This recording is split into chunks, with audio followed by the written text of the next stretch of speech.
Good morning. Welcome to another live feed of Shopper's YouTube channel. Let's get into this book I've been reading for a while, chapter 4 from the book One Year Dynasty. Inside the rise and fall of the New York Mets, baseball impossible one and done champions. This is chapter 4, The Perfectly Strange Couple, March 1986. That's what we're going to get into right now. 1986. Let's go. One Year Dynasty inside the rise and fall of the 1986 Mets, baseball's impossible one and done champions. Chapter 4.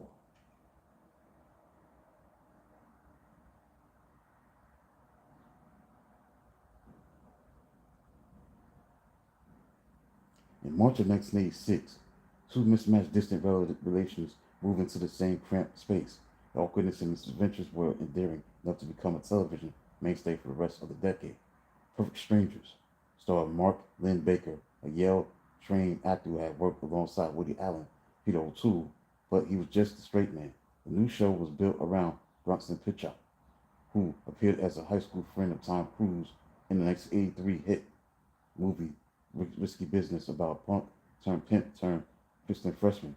Pinchot's biggest role to date, though, had been in a scene stealer search, an art gallery assistant with a weird accent and fondness for making espresso in the 1984 Eddie Murphy movie Beverly Hills Cop, which sold more tickets than any rated R film since The Exorcist 1933.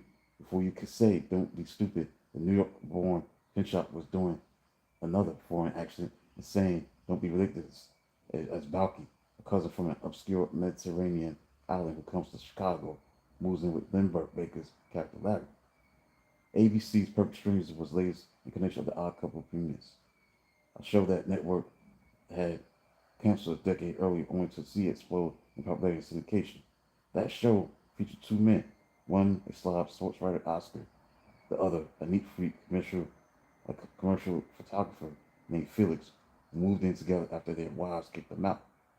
The incompatible roommate comedy came from prolific playwright Neil Simon, followed by Walter Matthau, Jack Lemmon, movie The Odd Couple on ABC, the first of many shows produced by hitmaker Gary Marshall.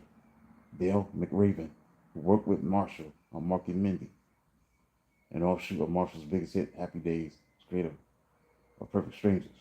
Perfect Strangers lasted almost 2 years longer on the network than The Odd Couple, but it did not have the writing and the acting of the syndication staying power of the iconic show with Jack Klugman and Tony Randall, which hinged on the immortal question, can two divorced men share an apartment without driving each other crazy?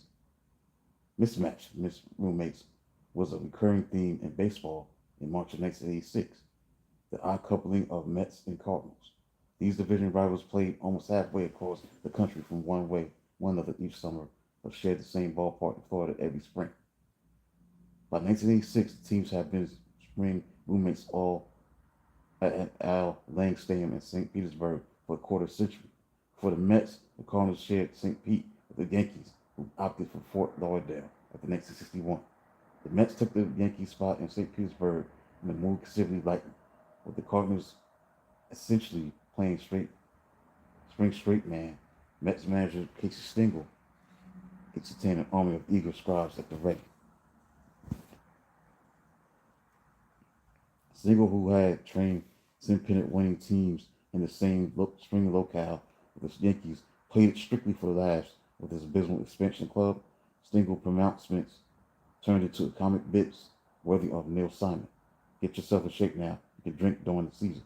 There will be two buses to the park in the hotel. The 2 o'clock bus is for those who need a little extra work, and there will be an empty bus leaving at 5 o'clock. The shared atmosphere wasn't always connovial, like when St. Louis's fierce ace Bob Gibson welcomed Tony Agent to the National League by drilling him in the helmet in the first inning of the first spring training game in 1968. It took Agee until 1969 to get his bearings in New York. After the Mets won the World Series in 1969, however, the Mets and the Cardinals became National League East foes, training in close proximity at a time when few teams shared spring facilities. The budding rivalry lulled as the Mets hit the skids in the late 70s. and arriving for spring training with their sights set on fifth place, not first. But on a backfield in St. Petersburg and B squad game in March of 1984, the Cardinals regulars who shirked the travel associated with an A game got their first glimpse of the kid fresh out of A ball. Dwight Gooden. It was like a resurrection of Bob Gibson, only younger, wilder, and dressed in blue. Enmity between the clubs bubbled to the surface once more as the Mets rose from the dead. Raising the odd question, can two division rivals share a spring training facility without driving each other crazy? The answer came quickly in March of 1986. It was no.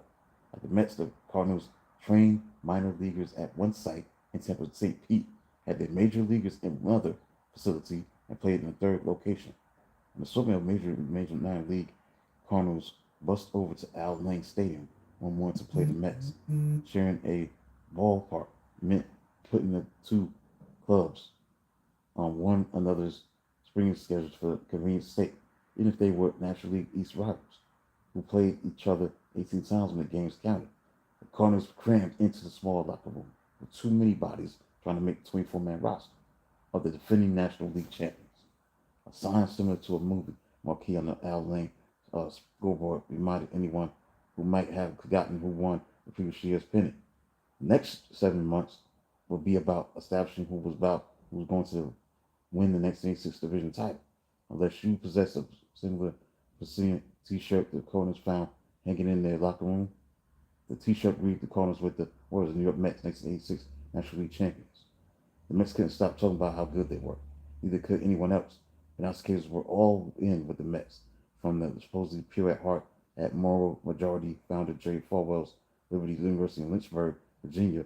The New York Mets should finally begin their reign as National League champs, proclaim the Liberty champions to the bookies in Sin City, where the Mets were installed as the 4-1 favorites to win the pennant and 7-1 to make the World Series. The Las Vegas club extended those same odds to a handful of select teams, including the Yankees, Dodgers, and the Reds. And the defending National League champion Cardinals. Only one of the corral of 12 sports reporting news writers covering the National League picked the Cardinals to repeat in the National League East in '86. The Baseball Bible was based in St. Louis. Q. Roger Dangerfield don't get no respect at all. Or asked Whitey Horzar. The team to beat is still the Mets. The Cardinals naturally growled that spring. They think they won the last 2 years anyway. Thanks for liking the content. Subscribe to the channel. The Cardinals were annoyed that the Mets got so much coverage, especially in USA Today. A paper started in September 1982 by the Gannett Company, and the closest thing there was to an accessible national news rag. A paper of distractors called it for shorter stories use of color fonts for charts. They never understood what the deadlines meant, the time difference between New York and St. Louis and games starting an hour later. Steve Jacobson, who covered the first 40 years of the Mets at Newsday, called it all bets are off, said of the Cardinals. He didn't understand that was why the Mets were always on the front page of USA Today instead of the Cardinals. The Mets Cardinals shared more than just the Las Vegas odds paper coverage.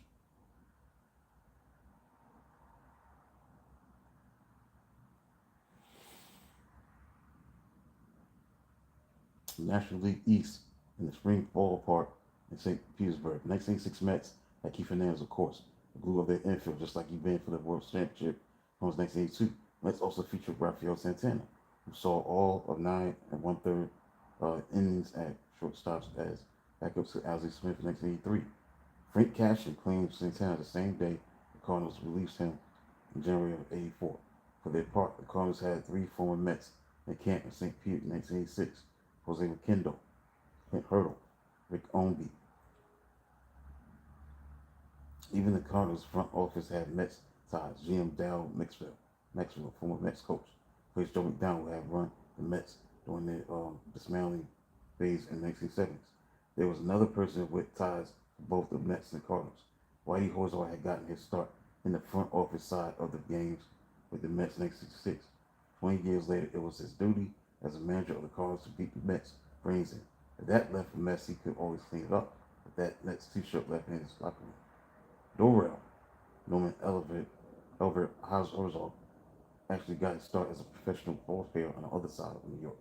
His left-handed, left-haired outfit in the Yankees farm system had been Christian Whiting at age 17 at his first major league stop in Malchester, Oklahoma. Herzog was so well liked by Yankee manager, that the old professor made sure to get the kid out of New York. Singles Yankees won 7 pennants over the course of the 8 years. Herzog spent bouncing around the American League's second division, Washington, Baltimore, Detroit, and Kansas City.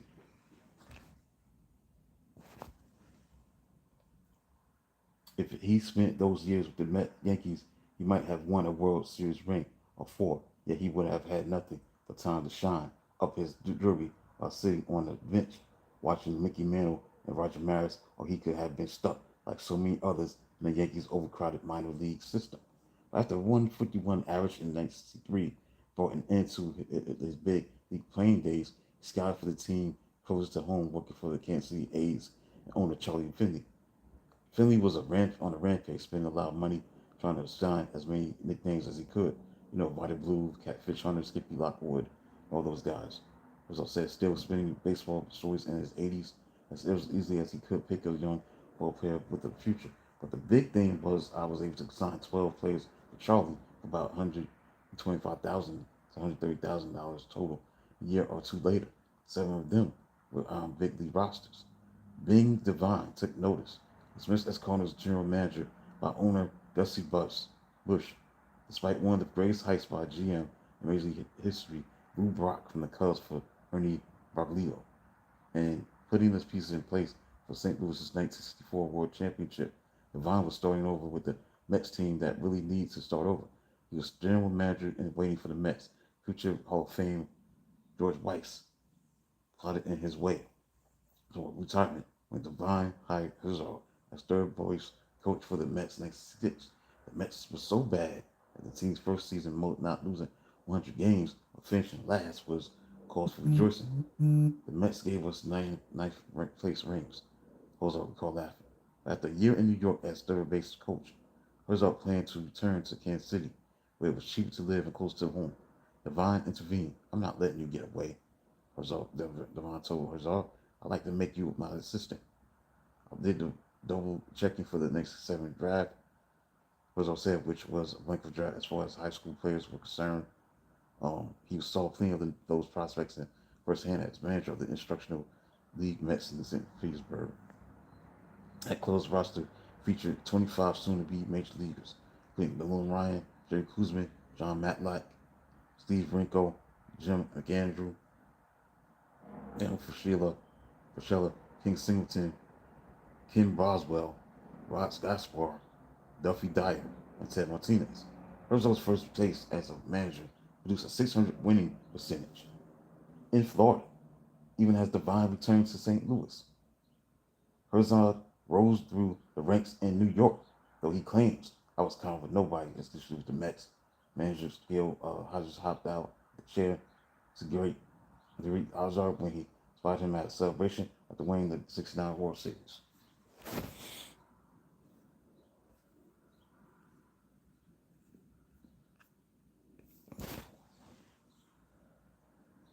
This young man, I just told Herzog, who was all 7 years younger, "I want to congratulate you because every time I called you and asked you who you had to replace this guy, you always sent me the right guy."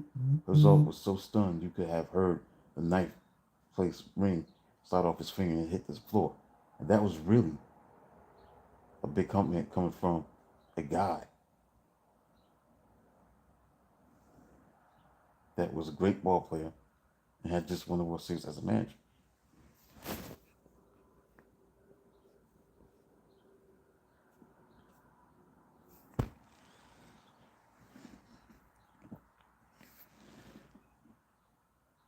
Hodges was more than just a manager. The power of the whole organization coursed through to him. A New York Times beat writer like Leonard Coppett put it, "It was painfully clear that Hodges and top manager were as one, that there was no higher court of opinion to appeal to above the manager." Herzog's influence likewise grew as he became farm director. If his opinion wasn't always followed, he advised the Mets against trading Amos Otis in December 1969, and Nolan Ryan 2 years later. Deals that soon went down in infamy. And Nolan Ryan 2 years later. Deals that soon went down in infamy in 2 of the worst trades in Mets history. Herzog also felt the Mets were giving up too much by trading three of their best hitting prospects, Singleton, Tim Foley, Mike Jurgensen to obtain Rusty Staub in April 1972. That trade was far from the team's biggest concern. Gill had a shocking death before the announcement of the Staub trade left a power vacuum in an acquisition that seized by M. Down Grant. The team's chairman drew the purse strings in tighter and no longer had to worry about being vetoed by the most powerful man in the organization. Hodges dropping dead in a golf course parking lot during baseball's first strike fell to Grant to name a new manager. That Grant did not like Herzog, the straight talking Herzog. He thought he had been, but he thought Grant baseball's acumen. That assessment would be proven over time. Herzog was too strong-minded, too opinionated for Grant's taste. He frequently told the Mets chairman of the board and organizational meetings that he should let his baseball men make baseball decisions. This rankled Grant, who fancies himself as a much better valuable talent than his more experienced personnel. I was down in the instructional league. He didn't ask me to come to the funeral. That kind of hurt me a little bit. But by the same token, there were people in the press saying that maybe I'd be next in line to be manager. They hired Yogi, which was fine, because Yogi was a great friend of mine. The Mets' stunning Mississippi pennant under, and some might say, spell of Yogi Berra, plus a couple more years of contention, had more to do with the organization as I helped build than it did with the three managers the Mets went through between 1972 and 1976. Had the Mets opted for Herzog, who had a natural born ability to manage and knew the team's minor league system intimately, Shea Stadium may not have become the hopeless abyss it turned into in the late 70s. The organizational decay that followed Herzog's departure was a tribute to Grant's aptitude as a talent evaluator, not just of ball players, but of whom to put in charge. Grant's legacy is not just forcing the town receiver trade, making the franchise expendable, but proves some point that the fans never understood, but also letting Hall of Fame manager go. Now, Herzog had previously turned down a chance to manage the A's and the Indians, stayed as Mets player development director through 1972.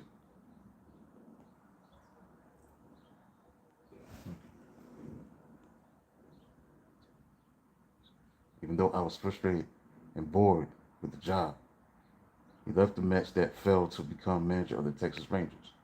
They might have been the worst decision I ever made in my life, he said. The future Hall of Fame manager, St. was actually lucky Herzog beat him out of the job, the abysmal Rangers. Herzog was fired before the season was out. But when his Texas GM landed in Kansas City, he got a call about that club's managing Big C 1975. He got a second chance to manage because Joe Burke respected me enough that I'd done a good job in Texas where I didn't deserve to be fired, and he hired me in Kansas City. Herzog said, so I stepped into a wonderful situation, Kansas City with a good young team. As the Mets regressed, Herzog won 3 straight American League West titles. The Warriors breaking the hold on the division by Charlie Finley's powerhouse Oakland A's, the team who searched him that helped stop his first job as a scout, but just as Herzog did not get along with M.D. Donald Grant, he and Roy's owner Ewing Kauffman did not see eye to eye. Kauffman fired Herzog in 1979 despite his 574 career-winning percentage with Kansas City and still the highest in franchise history. He had a far better relationship with Gussie Busch, despite Herzog's role as pitchman for Budweiser's chief competitor Miller Lite. Unlike Grant and Kauffman, Busch appreciated Herzog's candor. It also didn't hurt that Herzog could hold his hip beer and talk a blue streak. He was hired in 1980 to clean up a St. Louis locker room that had drug and issues. He replaced Ken Boyer, Herzog, who had been his roommate during his third base coaching stint with the 1966 Mets. A couple of months later, Herzog replaced another former Mets colleague, John Claiborne, as a general manager of the Cardinals. Herzog handed the manager duties to Red Stewart, who had already managed the Cardinals to 2 pennants and 1,000 wins. That winter, Herzog showed what he could do when calling the shots. He agreed to return as manager and maintain his GM duties for no extra money, so long as he did not get a lot of experience from the brewery or his armies of lawyers. He looked at his big ballpark in St. Louis, large in division, but equipped with turf that made balls bounce higher and roll to the wall quicker. He decided to remake the team the image of his park. Herzog did not beg ownership and make them small, park smaller. But that happened a decade later under the new labor regime. Much to Mark McGuire's benefit, Herzog worked with the home team, the home field. Yeah, and went about making his team. The first thing he did was sign his catcher from City, Darrell Porter, just months after he became first place under knowledge of drug and alcohol problem undergo treatment. Herzog already had one of the game's best hitting in Ted Simmons, but he had a plan to for everyone at the Dallas Winter by waiting until then to announce the Porting signing. The Dallas poker game was on. The next day, he traded 7 players, including 2 other catchers like Steve Swisher and Terry Kennedy, to the Padres for relief ace Riley Fingers, lefty swinging Bob Shirley, and 2 more catchers like Jimmy Tennis and Bob Guerin. Already stuck with more catchers than anyone could need, so I spent the next day coining the market on Hall of Fame leaders. Sent outshot rookie Leon Dorn, prospect Ty Waller, veteran third baseman Kenny Rice, to the Cubs for Bruce Sutter like Fingers, Cooperstown, and Duffy. The hot stove still burning with top of Herzog's dealing. He sent Simmons, starting pitcher Pete Vukovich, to the Brewers for lefty Dave LaPointe, along with righty Larry Sorensen, hot outfield prospect David Green, and third right fielder Sixto Lezcano. A year later, he would swap Lezcano, unhappy All-Star shortstop Gary Templeton, to the Padres for starting pitcher Steve Murrow and 2-time Gold Glove shortstop about to turn 28 Ozzie Smith. So Herzog wasn't afraid to make deals, so took over the worst team in baseball a year later and had the National League's best record. It was his tough luck that the convoluted split season caused by the strike robbed him of a postseason berth because his team finished 2 games behind 2 different teams in the 2 halves. We got cheated, he said later. No matter by October of 1982, the Cardinals were world champions. For added difficulty, he beat the Milwaukee Club that was the one team to get the better of his Willie and Dylan. Even that was in a short term. The Brewers were all without Riley Fingers against St. Louis in an 82 World Series. Sutter, on the other hand, won 1 game, saved 2, including the 7th game for the Cardinals. But one of the tenets of Herzog's trade philosophy was you'd rather trade for prospects than give them up. In other words, you never know how good a prospect will become. Instead, you try to move a player who has reached potential, reached his peak. So don't you wind up giving away more than you know. By June 1983, coming off the World Championship, Queen took first place and trying to appease an owner who realized his precious club still had drug issues. As I shook up the Cardinals, with Donnie Smith leaving the team for drug rehab just before the June 15th trade deadline. The Cardinals called up top prospect Andy Van Slyke, trade for more young players, one prospect too. And as it turned out, Neil Allen was happy to be part of such a lopsided trade, or at least that's the way it came out. I've been traded for somebody who's somebody. They'll remember this trade years from now. They'll say, who was Keith Hernandez traded for? I'm honored. Fans in St. Louis had other ways to describe the feeling. They booed the announcer of the trade that night at Busch Stadium. But fans in New York were not immediately available for comment, but the Mets had been in the dumps for so long that many people had stopped paying attention. I mean, the MVP, batting champ, perennial All-Star, Gold Glove winner, the guy who got the big hit, instead of last year's World Series, is now a Met. And they got him for Neil Allen in a 13th round pick, who was in the bullpen because he wasn't good enough to make the rotation of the lousy Mets. Were they drunk when they made that deal? Mets catcher John Stearns asked the Cardinals in an interview the night of the trade. Not drunk, but the Cardinals were worried about the locker room. Kevin Horrigan, political reporter turned sports comments for the St. Louis Post-Dispatch, who also wrote White Rat and with Herzog, added insight to the Hernandez trade from the St. Louis perspective. We all knew the rumors that Keith had a drug problem, a coke problem. We couldn't print it back in those days. In St. Louis, you never write ill of the Cardinals if you can afford to. Clearly, the Mets picked his pocket on that one. He was such a good guy, and he got it all turned around. Once the old man, August Busch, down at the brewery, found out about the drug problems, he wasn't having any of it. So Whitey's hands were sort of tied there.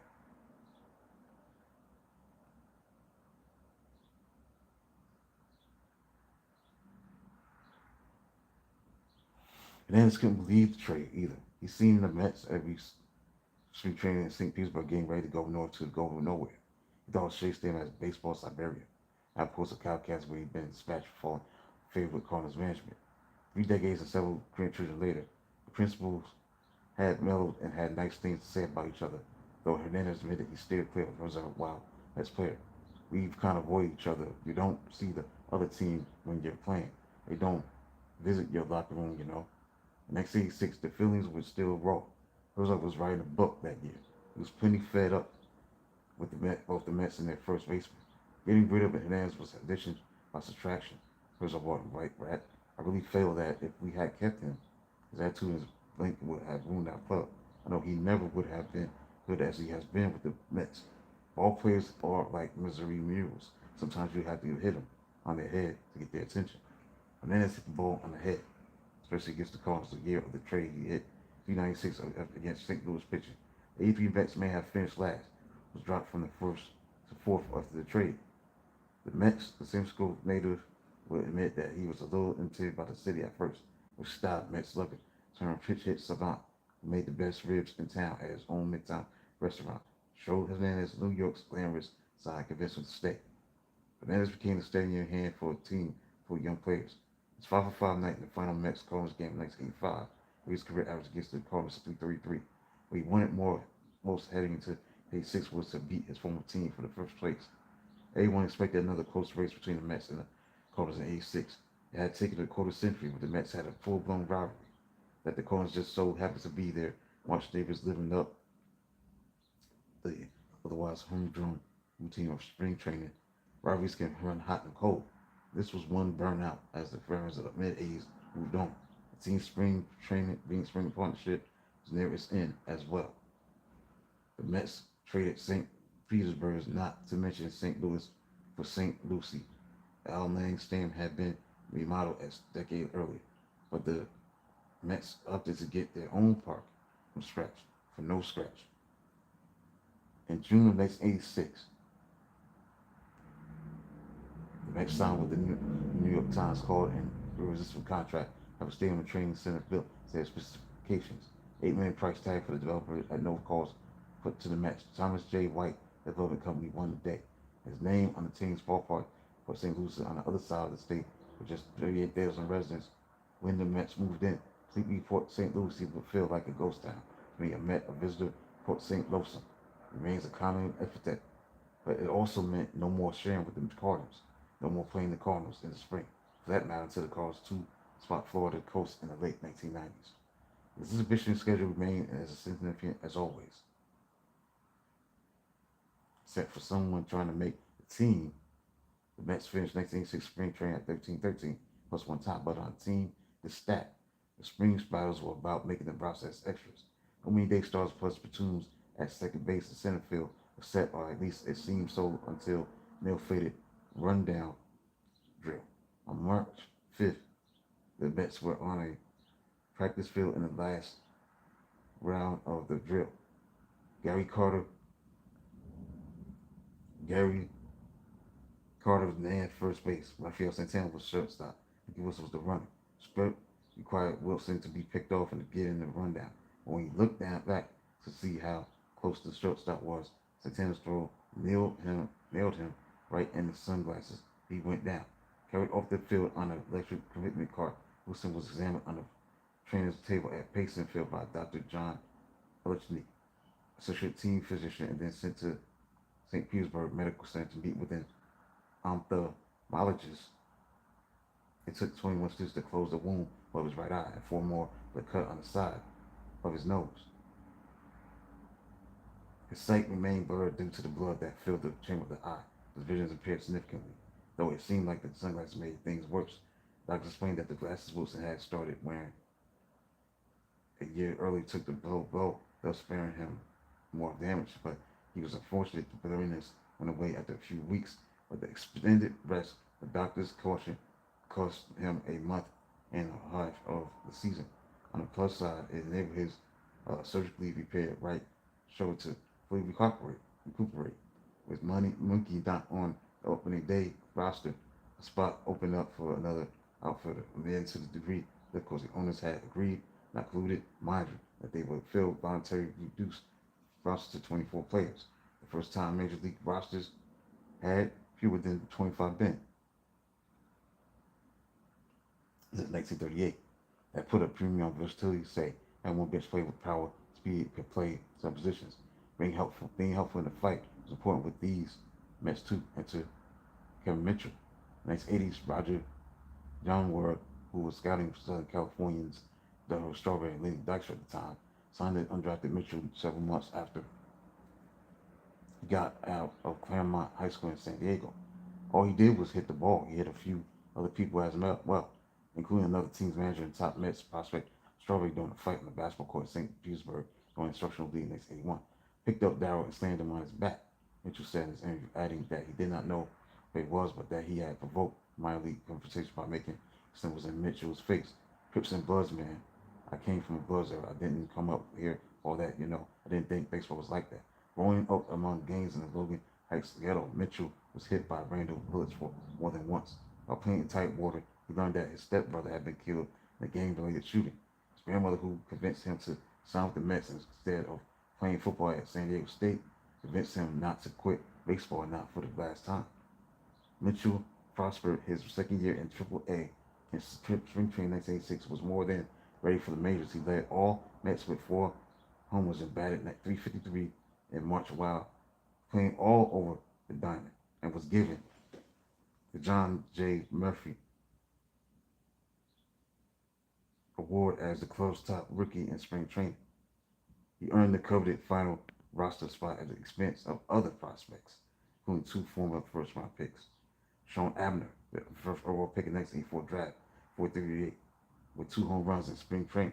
Stanley Jefferson, first-round pick in 1983, batted .500, recorded 4 stolen bases.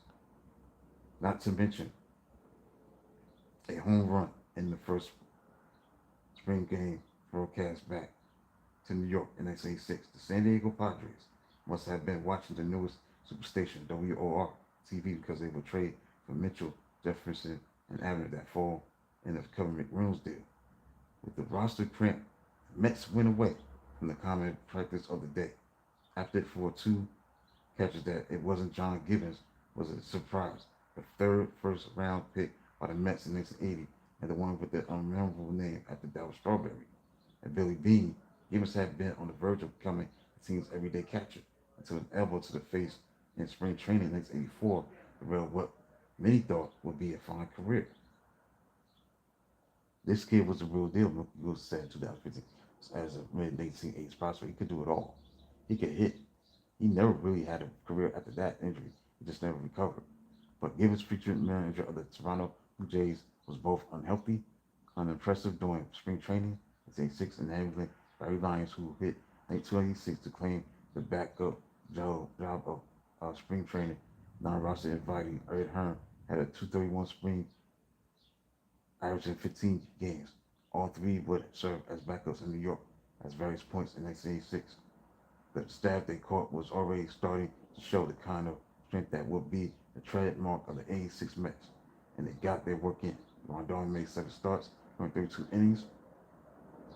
Sid Fernandez was in season form with no wins, but ERA under 2.00, a whip under 1.00, 21 strikeouts in 23 innings.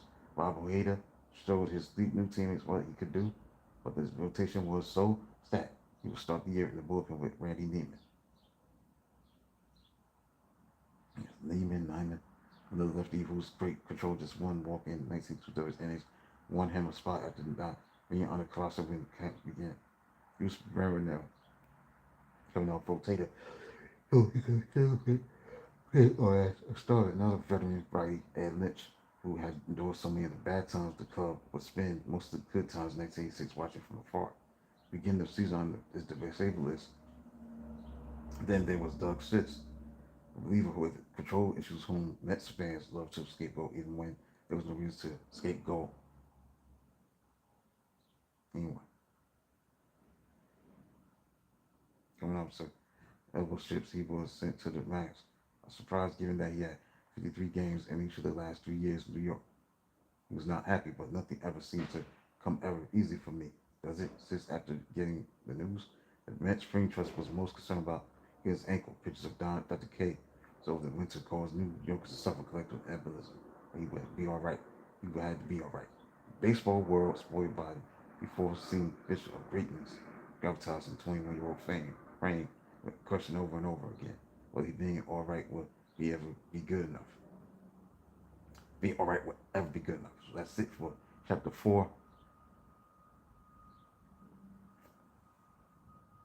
Chapter 4 of this book, Perfectly Strange Couple, March 1986, from the one-year dynasty inside the rise and fall of the New York Mets, 1986 Mets. This wasn't possible, one and done. Champions. Right, so that's it. I'll be in chapter 5 tomorrow, talking about comet, computation, and chemistry, April 1986.